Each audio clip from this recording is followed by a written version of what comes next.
up, YouTube? So today I have a little Sunday project that I'm working on right now. My daughter's latch broke on her trumpet case. So let me pull this out here for a second. So it's a standard latch here, and I've been kind of debating on how to fix this. And I don't have a welder, I don't have a TIG welder or anything like that, otherwise it'd be pretty quick and easy. So I'm trying to use solder, and let's just find out what happens. I tried the rosin core that I normally use on electronics and stuff, and it's not working well. So I pulled out the big guns. I went with some of this OD lead-free solder that I use to sweat pipes. And fortunately enough, my iron gets hot enough to melt that stuff without having to use a torch. So anyway, so as you can see, here's my thought process. So I took a clip, like one of these guys, and I cut it and shaped it into, ooh, gotta watch that, that's hot. I cut it and shaped it into a little rectangle here. And my plan is I'm gonna put this guy in. So I have a piece of duct tape here set up as a makeshift clamp to hold that piece still while I'm working. I keep my workbench from getting too damaged from solder. Anyway, so my plan is to solder this guy on like so. What happened was her latch broke over here, but I wanted to give it a little bit of excess leeway to take any of the stress away from there. It doesn't have to be super strong or anything. It's not like she's, you know, using this to hold up any weight or anything, just keeping the case closed. So I figure this might work. I hope this angle is good enough to see what's going on. So here's the latch. Put this down here. I'm just gonna press it in a little bit.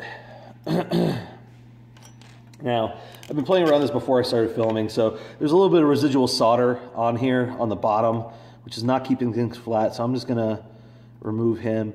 And I'm doing this in not the best manner. I'm holding the piece of metal that's gonna start getting hot as the solder melts. So I got my little workspace set up. My iron's nice and hot.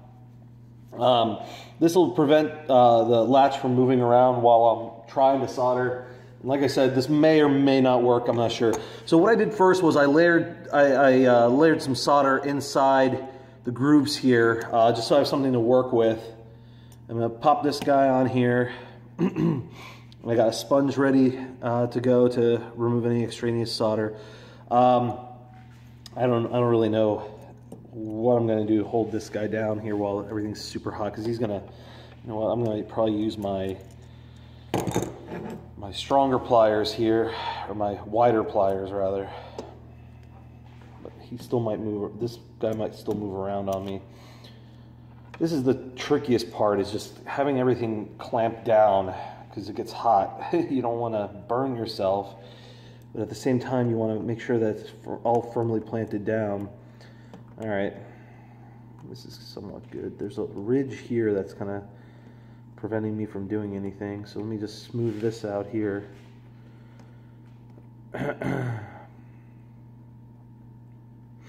So I'm going to work the solder down a little bit by heating it up.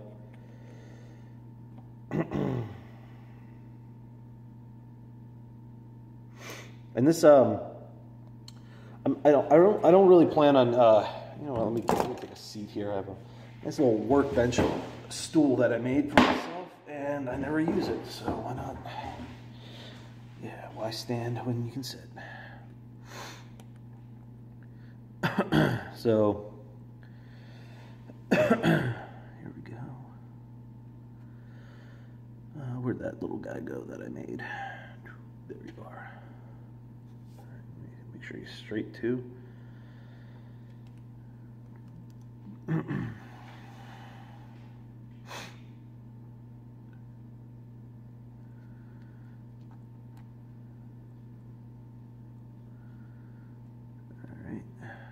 And what I'm going to try to do is essentially make like a little pool of melted solder to just rest this in. Now the problem that I'm going to probably have is that solder cools very fast. So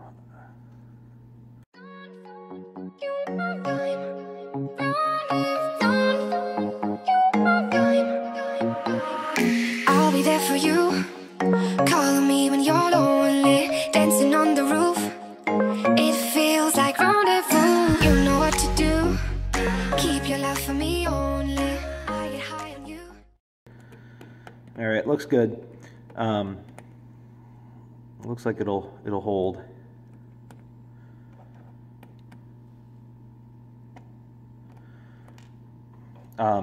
Yeah, I'm gonna take my torch and let's play with some fire.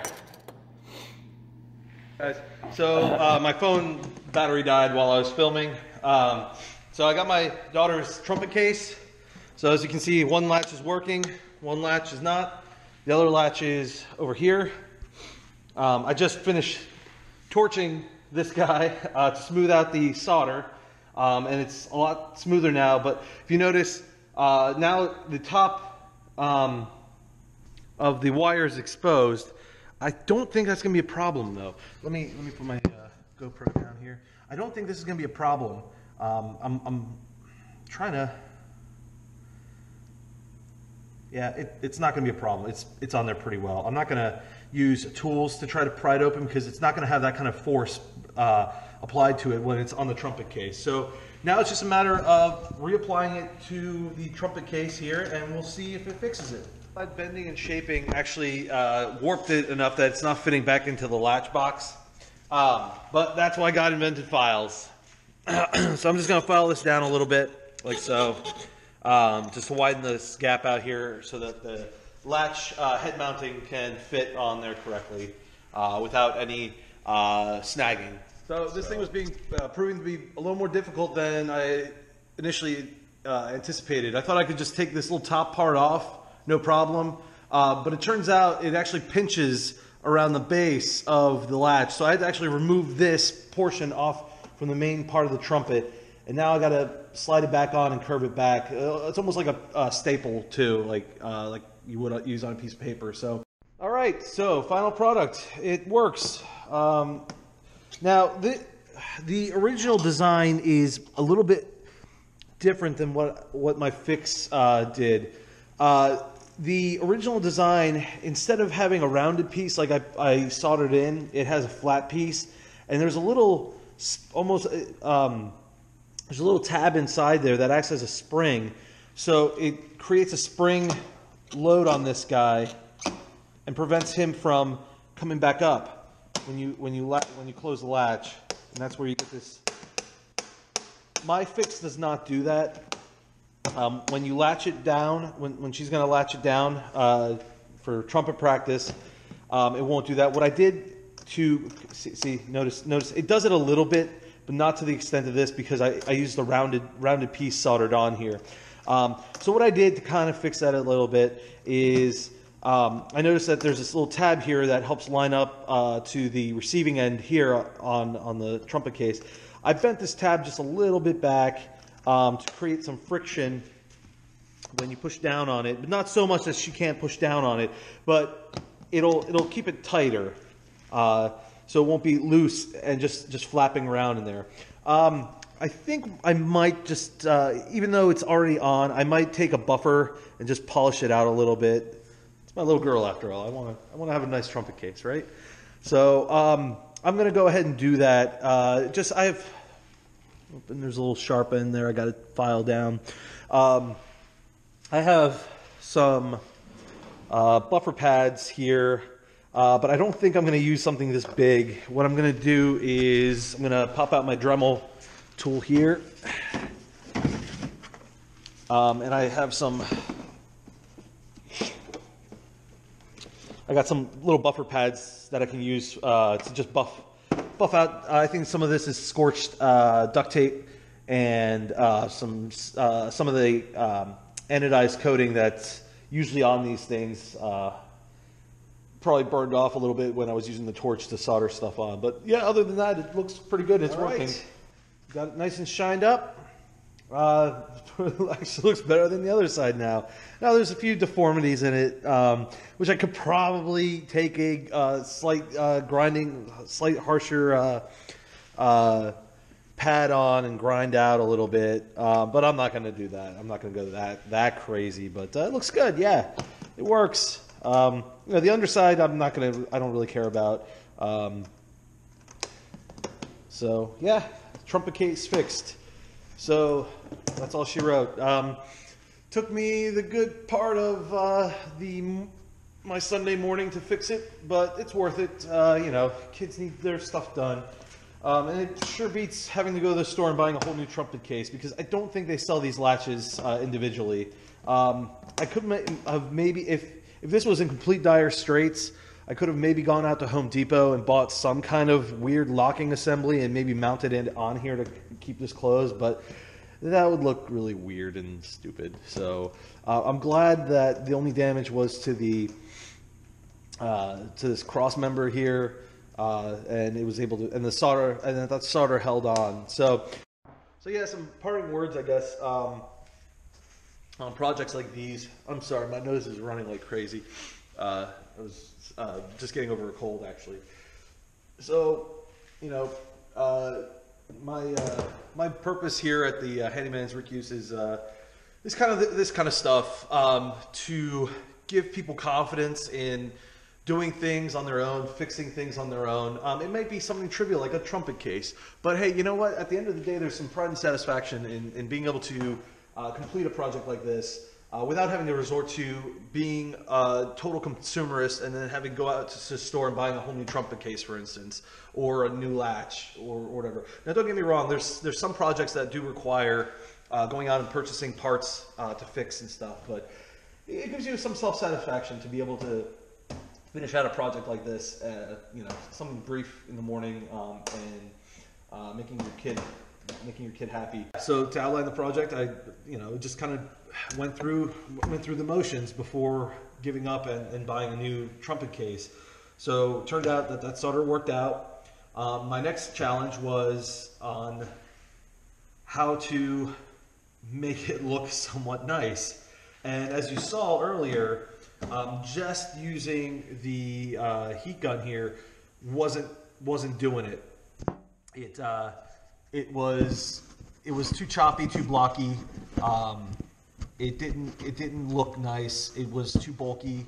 So I had to resort to, oh, here we go. No, maybe not. I had to resort to using the acetylene, my Burns-O-Matic, not an acetylene torch. So I use this to sweat pipes around the house. Unfortunately, I had enough gas for it. But yeah, that smoothed everything out. And my thought process behind using this guy was, if I universally heat everything, it'll essentially turn into a pool of liquid, and it will take the shape of the container like liquids do. So it'll look nice once take the heat off, and solder cools quickly, so it'll re-solidify in that shape. And that's exactly what it did, which is pretty sweet. So that worked, and then I ran into the issue of the latch assembly itself. So initially I tried to pull this guy, the top piece here, out, but that wasn't working. But that's because the construction of the latch wasn't designed around popping this guy on once the base was on the case. No, this whole assembly is put together before it being affixed to the case. So I had to reverse engineer it and work backwards. As you can see, there's two little pincers here that hold it together, similar to a stapler holding two sheets of paper together. So I had to pull this guy, use my pliers, pull these guys apart, pull the whole assembly out, and from there I could then pinch the little tabs underneath the base and then reassemble everything. And that's how it got put back together. So when you're doing these kind of projects, you almost have to think about reverse engineering how the original engineers designed it to be put together, and just work backwards from there. And that's usually your best bet on having a successful project like this. So those are my parting words, kind of recap on the project. Good luck to everyone that's trying to do their own thing. Now, if you guys like this kind of stuff and want me to continue, please subscribe. YouTube just changed its policy. I get the views, but I don't have the subscriber base. So please subscribe. It'll be awesome. I need 1,000 subscribers. I'm the more subscribers I get, the more I can subsidize this channel off of YouTube, the more elaborate I can do the edits and stuff, and the videos will be better, I promise. I know I'm not the best editor, but it's working out. I've noticed progressively better editing on my videos as I keep doing it. Again, same deal, you know, it's always it's all about practice. So thanks for watching. Peace.